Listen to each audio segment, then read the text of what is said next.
వందకు పైగా దీర్ఘకాలిక సమస్యలకు ఎటువంటి ఆపరేషన్ దుష్ప్రభావాలు లేకుండా హోమియోపతి చికిత్స.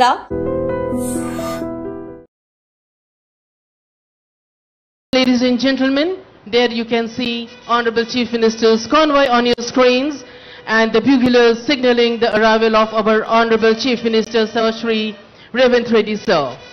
4 crore people of Telangana await for his historic address. 77 साला यौम-ए-इंज़माम यानी प्रजा पालना दिवसों के मौके पर वजीर आला पब्लिक गार्डन तशरीफ ला चुके हैं, जिनका इस्तकबाल doctor Jitendra IPS director general police और चीफ सेक्रेटरी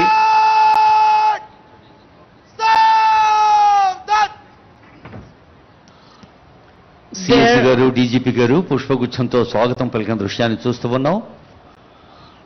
అభివృద్ధి సంక్షేమాల పుష్పగుచ్చంగా తెలంగాణ సామాన్య ప్రజలందరికీ ప్రజాపాలన ప్రభుత్వాన్ని అందజేస్తున్న గౌరవనీయులైన ముఖ్యమంత్రి రేవంత్ రెడ్డి గారికి స్వాగతం పలుకుతున్నారు సిఎస్ గారు, డీజీపీ గారు, Shri M Raghunandan IAS, Shri CV Anand IPS, Sanjay Kumar Jain IPS, Dasari Harichandra IAS, CS Shivalingaiah IAS, ఇంకా ఎందరో ఉన్నతాధికారులు. గౌరవనీయులైన ముఖ్యమంత్రి గారికి ప్రేమపూర్వక స్వాగతం పలుకుతోంది ప్రజా పాలన వేడుక, ప్రజా పాలన వేదిక. There on the screens you can have a beautiful sight. Honorable Chief Minister Sir Revanth Reddy sir arriving. Samangat! General salute! Salame! Shast!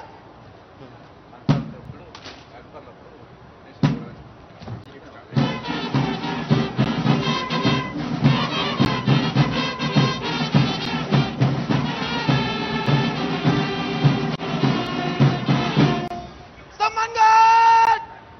Bajo! Shast!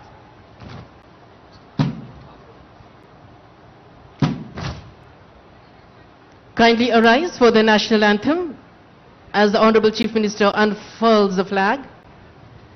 ख़वातीन और हज़रात, बराए करम मेहरबानी कौमी तराने के लिए खड़े हो जाइए. राष्ट्रीय salute! Salameh! शस्त!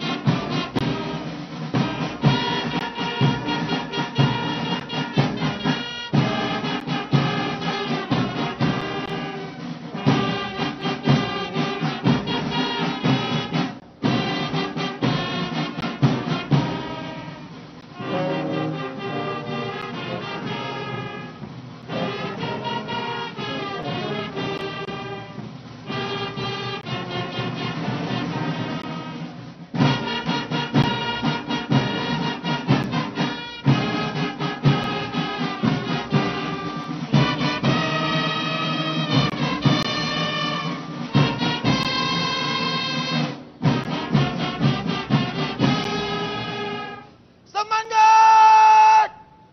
Bajo! Shast!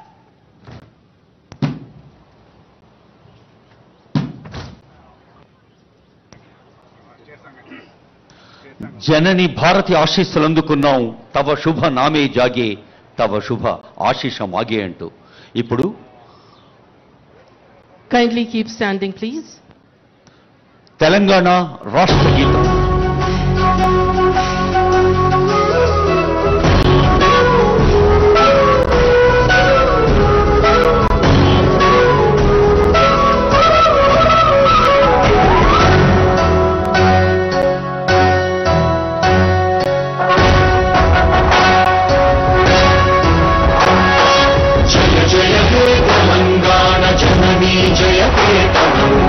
ముకోటి గొంతుకలు ఒక్కటైన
Telangana ప్రజాస్వామ్య చరిత్రకు శ్రీకారం చుట్టిన శుభదినం.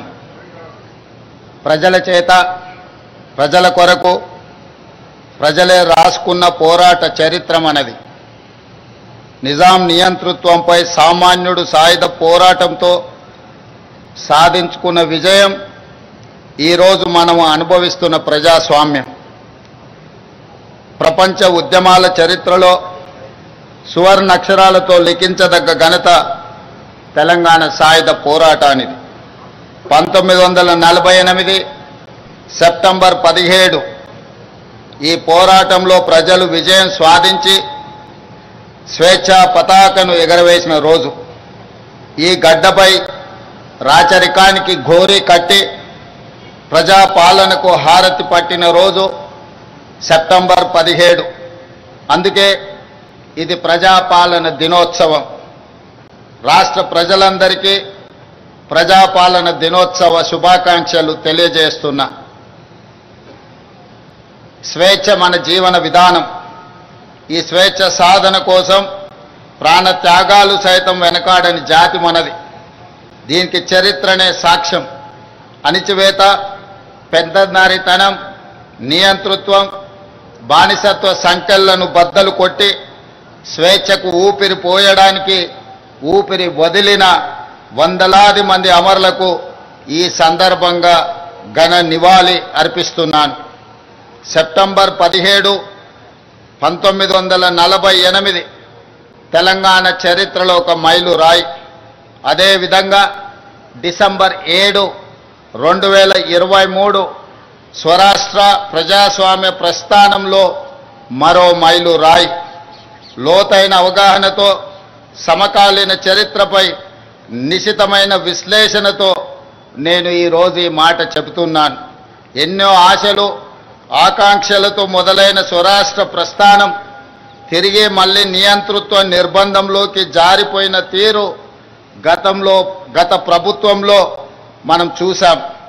నాటి సాయుధ పోరాట స్ఫూర్తితో నిన్నటి నియంతృత్వ పాలనను ఓడించి ప్రజాపాలనను తెచ్చుకున్నాం. అందుకే డిసెంబర్ 7, 2023 కూడా ఒక చారిత్రాత్మక సందర్భంగా భవిష్యత్ తరాలకు గుర్తుండిపోతుందని నేను భావిస్తున్నాను. 77 ఏళ్ల తెలంగాణ ప్రస్థానాన్ని, పోరాట చరిత్రను, ఇక్కడ ఉద్భవించిన ఉద్యమాల సరళిని సంపూర్ణంగా అకలింపు చేసుకొని ప్రజల ఆకాంక్షలను అర్థం చేసుకొని మేము ఈరోజు పరిపాలన చేస్తున్నాం. అహంకారపు ఆలోచనలు, బంధు ప్రీతి, అశ్రిత పక్షపాతానికి మా పాలనలో తావు లేదు. కష్టమైన, నష్టమైన ప్రజలతో పంచుకుంటున్నాం. ప్రజల ఆకాంక్షలు, వారి ఆలోచననే ప్రామాణికంగా నిర్ణయాలు తీసుకుంటున్నాం. తీసుకున్న నిర్ణయాలలో మంచి చెడు విశ్లేషించే అవకాశాలను ఇస్తున్నాం. తప్పులుంటే దిద్దుకుంటున్నాం. మంచి చేయడమే బాధ్యతగా మేము భావిస్తున్నాం. అభివృద్ధిలో ప్రపంచంతో పోటీ పడాలన్న తపనతో పని చేస్తున్నాం. ప్రతి పేదవాడి ముఖంలో ఆనందమే లక్ష్యంగా సంక్షేమ పథకాలను, సంక్షేమ చరిత్రను తిరగరాస్తున్నాం. 7 దశాబ్దాలుగా తెలంగాణ ఆశిస్తున్న స్వేచ్ఛ, సామాజిక న్యాయం, సమాన అవకాశాలు మా ప్రభుత్వ ప్రాథమిక ఎజెండా. ఏ సామాజిక లక్ష్యాల కోసం తెలంగాణ తపించిందో, ఏ సమానత్వ సాధన కోసం మన గడ్డపై ఉద్యమాలు జరిగాయో, ఈ పవిత్ర లక్ష్య సాధననే మా ప్రాధాన్యత. అభివృద్ధిలోనే కాదు, స్వేచ్ఛ, సమాన అవకాశాలు, సామాజిక న్యాయం విషయంలో కూడా తెలంగాణ దేశానికి ఒక రోల్ మోడల్గా ఉంటుంది అని ఈ సందర్భంగా నేను తెలియజేస్తున్నాను. అదేవిధంగా మిత్రులారా, విద్యనే మన విజయానికి వజ్రాయుధమని నేను బలంగా విశ్వసిస్తున్నాను. ప్రపంచ స్థాయి అవకాశాలను అందుకోవడమే కాదు, శాసించే స్థాయి తెలంగాణ యువతకు రావాలి. దానికి విద్యనే ఒక మంచి మార్గం. అందుకే గొప్ప విజన్తో యంగ్ ఇండియా ఇంటిగ్రేటెడ్ రెసిడెన్షియల్ స్కూల్స్ని మనం ఆలోచన చేసి ప్రారంభించుకున్నాం. ఈరోజు నేను చెబుతున్నాను, భవిష్యత్తులో తెలంగాణ విద్యా వ్యవస్థలో విప్లవాత్మక మార్పులకు ఈ స్కూళ్ళు కేంద్రాలుగా మారబోతున్నాయి. విద్యపై మేం చేస్తున్న వ్యయం ఖర్చు కాదు, భవిష్యత్ తెలంగాణకు పెట్టుబడిగా మేము భావిస్తున్నాం. తెలంగాణ బిడ్డలు అన్ని రంగాల్లో రాణించాలనేదే మా ఆలోచన. అందుకే విద్యతో పాటు క్రీడలకు ప్రాధాన్యత ఇస్తున్నాం, ఇన్నోవేషన్కు పెద్దపీట వేస్తున్నాం. Young India sports university, young India skills university, young India police school రేపటి తెలంగాణ భవితకు భరోసా కేంద్రాలుగా మారుతాయి. రేపటి తరాన్ని యాచకులుగా కాదు, స్వీయ శక్తిమంతులుగా మార్చాలన్న సంకల్పంతో పని చేస్తున్నాం. దీనికి అనుగుణంగా రాష్ట్ర విద్యా పాలసీని త్వరలో తీసుకురాబోతున్నాం. ఈనాడు తెలంగాణ రాష్ట్రంలో తెలంగాణ ఎడ్యుకేషన్ పాలసీని తీసుకురావడానికి ఒక కమిటీని నియమించి తెలంగాణ భవిష్యత్తు అవసరాలను, అదేవిధంగా ప్రపంచ చిత్రపటంలో తెలంగాణ యువత యొక్క ప్రాధాన్యతను పెంచడానికి ఈరోజు మా ప్రభుత్వం లక్ష్యంగా పనిచేస్తుంది. మిత్రులారా, మీకందరికీ తెలుసు, భూమి కోసం, భుక్తి కోసం, వ్యక్తి చాకిరి విముక్తి కోసం చాకలి ఐలమ్మ, మల్లు స్వరాజ్యం, ఆరుట్ల కమలాదేవి వంటి తెలంగాణ వీర వనితలు పోరాటంలో ముందుండి నాయకత్వ పటిమను చాటారు. ఆ నాయకత్వ వారసత్వాన్ని పునికి పుచ్చుకొని నేడు ప్రజా ప్రభుత్వంలో మన ఆడబిడ్డల విజయగాథలను దేశానికి ఆదర్శంగా నిలుస్తున్నాయి. మహిళా ఉన్నతి, తెలంగాణ ప్రగతి నినాదంతో కోటి మంది ఆడబిడ్డలను కోటీశ్వరులుగా చేయాలన్న లక్ష్యంతో మేం చేపడుతున్న కార్యక్రమాలు సత్ఫలితాలను ఇస్తున్నాయి. ఇందిరా మహిళా శక్తి పాలసీలో భాగంగా నారాయణపేట జిల్లాలో మహిళా సమైక్య ఆధ్వర్యంలో ఏర్పాటు చేసిన పెట్రోల్ బంకు ద్వారా 6 నెలల్లో 15,50,000 రూపాయల లాభం ఆర్జించి అవకాశం ఇస్తే అద్భుతాలు చేయగలరని మా ఆడబిడ్డలు ఈనాడు నిరూపించడం జరిగింది. డ్వాక్రా మహిళా సంఘాలు ఉత్పత్తులను విక్రయించేందుకు ప్రత్యేకంగా ఏర్పాటు చేసిన ఖమ్మం మహిళా మార్ట్ విజయవంతంగా నడుస్తుంది. రాష్ట్రంలో మరికొన్ని మహిళా మార్టులను ఏర్పాటు చేయాలని మా ప్రభుత్వం ఆలోచన చేస్తుంది.